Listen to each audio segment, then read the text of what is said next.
পুঁই শাকটা আমার বরাবরই খুবই পছন্দের একটা শাক। এই বিষয়টা আমার পছন্দের মানুষেরা মোটামুটি কম বেশি সবাই জানে।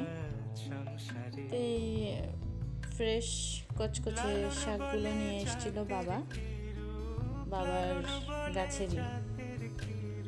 যেহেতু গাছের শাক পরিমাণে অল্প হলেও ফ্রেশ শাক খাওয়া হয়, তো এই অল্প হওয়াতে শাকগুলো আমি ভাবলাম এগুলো দিয়ে অল্প চচ্চড়ি করে ফেলি। চচ্চড়ি করার জন্য আমার চাপা শুটকি ছিল আর ইলিশ শুটকি ছিল। ইলিশ শুটকি আর চাপা শুটকিগুলো ভালোভাবে মশলা মেখে আমি শাকের উপর বসিয়ে দিলাম।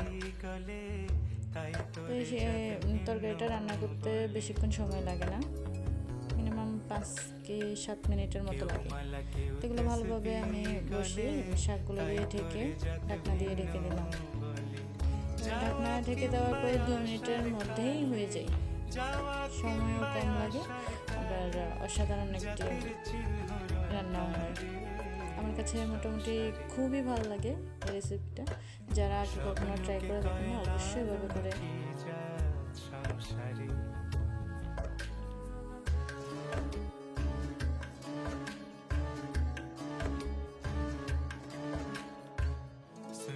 দিলে হয় মুসলমান, নারীর জাতের কি হয় বিধান।